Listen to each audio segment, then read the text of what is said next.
రాజకీయ లబ్ధి పొందేదానికి కొంతమంది దీన్ని వివాదం చేస్తున్నారు. 2020లో అంటే అప్పుడు ఎవరు ఇక్కడ అధికారంలో ఉంది వైకాపా ప్రభుత్వం, జగన్మోహన్ రెడ్డి అనే వ్యక్తి ముఖ్యమంత్రి. అప్పుడే స్టే వచ్చింది ప్రాజెక్టు మీద, అది తీసుకొచ్చి ఇప్పుడు వచ్చినట్టు చెప్తున్నారు ఎవరు వైకాపా నాయకులు. నేను ఒకటే చెప్తున్నా, మనం ఇప్పుడు చేయబోయే ప్రాజెక్టులని ఆంధ్ర రాష్ట్ర భూభాగంలో చేస్తాం. అంటే గోదావరి జలాలు తెలంగాణ భూభాగం దాటి ఆంధ్రకు వచ్చిన తర్వాత ఆ నీరుని లిఫ్ట్ చేసి రాయలసీమకు తరలిస్తున్నాం. That is the vision. అంతేగాని తెలంగాణ ప్రాజెక్ట్ చిల్లి ఓడబెట్టట్లే కదా బాయ్, కామన్ సెన్స్. నేను ఇప్పుడు ఏమన్నానంటే మీరు చూస్తారు, వరదలు వచ్చినప్పుడు వేలాది టీఎంసీ సముద్రంలోకి వెళ్తుంది. ఎందుకు పంపించాలంటున్నా, ఒక టీఎంసీ కోసం రాష్ట్రాల మధ్యన యుద్ధాలు జరిగినాయి. ఒక 10 టీఎంసీల కోసం దేశాల మధ్యన, ఆఫ్రికాలో దేశాల మధ్యన యుద్ధాలు జరుగుతున్నాయి. అలాంటిది వేల టీఎంసీలు సముద్రంలోకి వెళ్తుంది. ఆ టీఎంసీలు ఆ నీరుని కాపాడుకుని ఆ నీరుని లిఫ్ట్ చేసి మన ఆంధ్ర రాష్ట్రానికి రాయలసీమ ప్రాంతానికి తీసుకెళ్లాలని మా ఆలోచన. ఆ ఇరిగేషన్ అంతా నెట్వర్క్ చేయగలిగితే రాబోయే రోజు ఇతర రాష్ట్రాలు కూడా ఇవ్వగలుగుతాం. అదే నీరు తీసుకెళ్తే తెలుగు గంగా ద్వారా తమిళనాడు కూడా ఇవ్వగలుగుతాం. ఇది కేవలం మనకే కాదు, దక్షిణ భారతదేశానికి పనికొస్తుంది. ఇప్పుడు గతంలో కూడా ఇదే జగన్మోహన్ రెడ్డి పట్టిసీమ దండగా అన్నాడు. దయచేసి అందరూ ఒకసారి రిఫ్రెష్ చేసుకోండి మెమరీ. శాసనసభ సాక్షిగా పట్టిసీమ దండగా అన్నాడు. అదే వ్యక్తి పట్టిసీమ 5 సంవత్సరాలు ఆపరేట్ చేశాడు. It is a beautiful project. Godavari Polavaram వచ్చే వరకు గోదావరి జలాలు తీసుకుని కృష్ణా డెల్టాలు వేసి మనకి కృష్ణా జలాల్ని రాయలసీమకి తరలిచ్చాం. దానివల్ల గతంలో ఒక్క టీఎంసీ కోసం కొట్టుకునేవారండి. అందరూ గుర్తుందా లేదా, అంతే యంగ్స్టర్స్ ఇక్కడ. అప్పుడు గొడవలు జరిగేది. ఇది ఒక్క టీఎంసీ కోసం రాజకీయ నాయకులు వెళ్ళి గొడవలు పెట్టి బలవంతంగా గేట్లు లిఫ్ట్ చేసి నీళ్ళు తీసుకెళ్ళిన రోజు ఈరోజు అలాంటి వివాదాలు లేవు. ఎందుకంటే విజన్తో మేము డిజైన్ చేసాము. సిమిలర్ ఈ ప్రాజెక్ట్ కూడా అదే విజన్తో చేస్తున్నాం.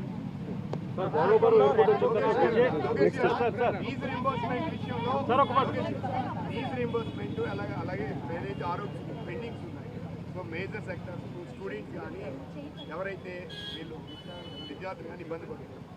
ఈ విషయం పైన నేను ఆల్రెడీ చాలా క్లారిటీ ఇచ్చాను. పిల్లలకి ఫీ రీయింబర్స్మెంట్కి ఎలాంటి సంబంధం లేదు. వాళ్ళు హాయిగెళ్ళి చదువుకోవచ్చు. మేము డబ్బులు డైరెక్ట్గా కాలేజ్ అకౌంట్లోకి వేస్తున్నాము. మీరు ఆ డీటెయిల్స్ కూడా నేను యాక్షన్ తీసుకుంటాను. 2024 తర్వాత మేము సగం already we have clear, balance also we're going to clear in the next 1-2 months. There is no ambiguity. ఆ డబ్బులు డైరెక్ట్గా కాలేజ్ అకౌంట్లోకి మేము వేస్తున్నాం. గతంలాగా పిల్లల్ని కన్విన్స్ చేసి తల్లిదండ్రుల అకౌంట్లో వేసి మళ్ళీ జాయింట్ అకౌంట్ ఇవన్నీ చేయదలుచుకోలేదు. Old mechanism of fee reimbursement ఏదైతే ఉందో ఆ మెకానిజమే మేము కొనసాగిస్తాం. రెండోది, ఎన్టీఆర్ వైద్య సేవ కూడా మీరు చూస్తే ఎప్పుడు లేని విధంగా మేము అన్ని చెల్లిస్తూనే వస్తున్నాం. ఒక నెల అటు ఇటు అవుతుంది తప్ప వీఆర్ క్లియరింగ్ ఆల్ పెండింగ్. అందుకే ఇది స్ట్రీమ్లైన్ చేసేదాన్ని కూడా 100% ఇన్సూరెన్స్ మోడల్లోకి వెళ్ళాలని మేము నిర్ణయం కూడా తీసుకుంటున్నాం. రాష్ట్రంలో రెడ్ బుక్ రాజ్యాంగం నడుస్తుంది. 3 పేజీలు అయ్యాయి, ఇంకెన్ని పేజీలు ఉన్నాయో తెలియదని చెప్పేసి ఆశ్చర్యాన్ని అయితే వ్యక్తం చేస్తున్నారు వ్యక్తులు. రాష్ట్రంలో రెడ్ బుక్ రాజ్యాంగం నడుస్తుంది, కేవలం 3 పేజీలు అయ్యాయి అంటున్నారు. ఇంకా ఎన్ని పేజీలు ఉన్నాయో అర్థం కాలేదనేసి అంబటి రాంబాబు. చట్టాన్ని ఉల్లంఘించిన వాళ్ళు ఎవరు నేను వదిలిపెట్టాను. నేను సుమారుగా 100 పబ్లిక్ మీటింగ్ చేశాను. పాదయాత్ర 100 పబ్లిక్ మీటింగ్. ప్రతి పబ్లిక్ మీటింగ్లో నేను ప్రజలు చెప్పా, ఎవరైతే చట్టాన్ని ఉల్లంఘించి ప్రజల్ని, తెలుగుదేశం పార్టీ కార్యకర్తలు, నాయకుల్ని ఇబ్బంది పెట్టారో వాళ్ళు నేను ఎవరిని వదిలిపెట్టాను అని నేను ప్రజలకు హామీ ఇచ్చిన హామీ మేరకు ప్రజలు మమ్మల్ని గెలిపించారు భయ్యా. సో మా పైన బాధ్యత ఉంది, అమలు చేయాల్సిన బాధ్యత మా పైన.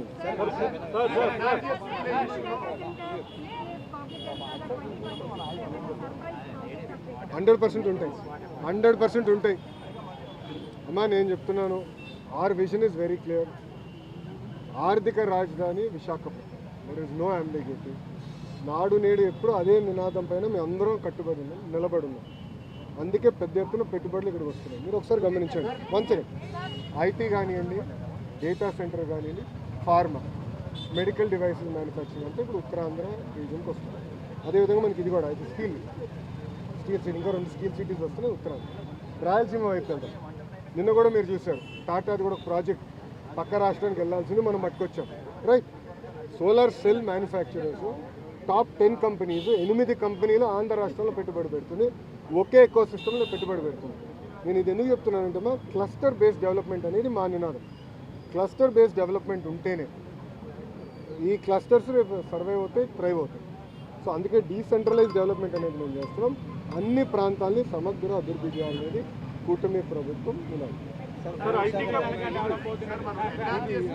చెప్పండి sir. 1 second sir, 1 second madam please.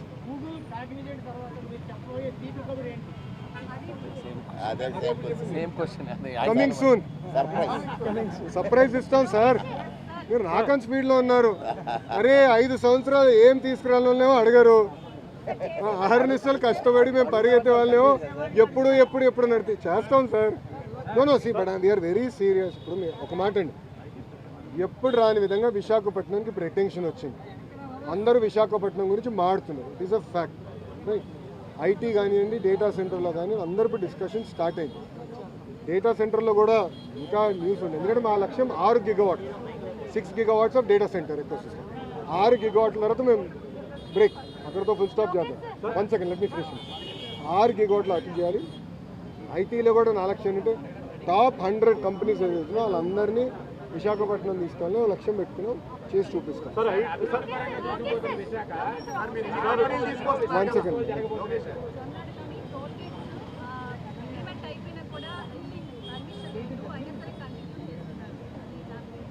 Let me understand it in totality, then నేను నవ్వని స్పందిస్తాను. సరే, ఐటీ కంపెనీ విజయనగరం, శ్రీకాకుళం విస్తరణ ఏమైనా ఉన్నాయంటారా?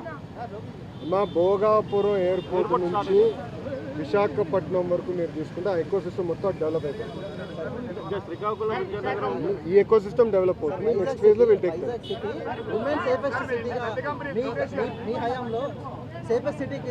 మీరు ఒక మాట చెప్తానమ్మా.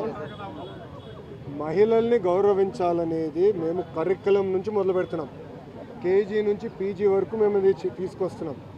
మొన్న వైస్ ఛాన్సలర్స్తో కూడా మీటింగ్ జరిగినప్పుడు గౌరవ ఛాన్సలర్ అంటే గవర్నర్ గారు మన ఛాన్సలర్ ఆయన ముందర కూడా దీని గురించి చర్చించాడు. ఏంటంటే మహిళల్ని గౌరవించాలని, నరనరాలు ఎక్కించాలి. అది నంబర్ 1.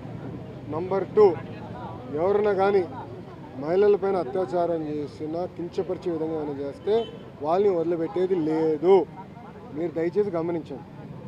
అలాంటి సంఘటనలు జరిగితే ఎవరు ఒక్కరిని కూడా వదిలిపెట్టట్లేదు. మీరు రాష్ట్ర వ్యాప్తంగా కూడా రౌడీ షీటర్లందరినీ కూడా ఊరేగింపు చేస్తున్నాం. రౌడీ షీటర్లు చెప్తున్నా, మన గంజాయి స్మగ్లర్స్కి చెప్తున్నా, మహిళలు ఏమన్నా కించపరిచే విధంగా మాట్లాడినా లేదంటే మహిళలపైన దాడి చేయాలని ఎవరైనా అనుకుంటే మీకు కూడా అలాంటి పరిస్థితి ఉంటుంది. మేము ఎవరిని వదిలిపెట్టాం. లా అండ్ ఆర్డర్ విషయంలో ఎన్డీఏ ప్రభుత్వం చాలా క్లియర్గా ఉంది, చాలా కఠినంగా మేము వ్యవహరిస్తాం.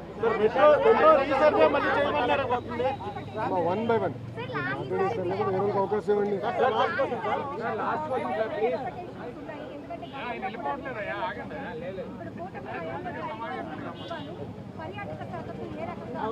మీరు ఆల్రెడీ చూస్తున్నారు.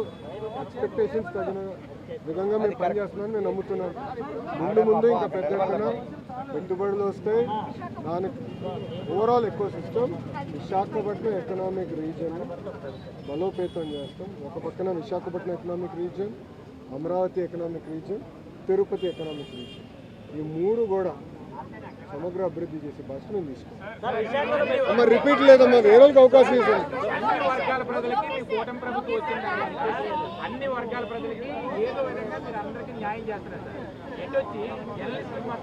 అది మీరు కొలుసు పార్థసారథి గారిని అడగండి. నేను ఒక్క నిమిషం ఒక్క నిమిషం అమ్మా. కొలుసు పార్థసారథి గారితో మీకు అపాయింట్మెంట్ ఇప్పిస్తా. మీరు రాండి, సార్ని కలవండి, ఆయన టేకప్ చేస్తాడు. ఒక్క నిమిషం. Will take it up seriously. ఒకసారి మీరు కలవండి అమ్మా. నేను పర్సనల్ హెల్త్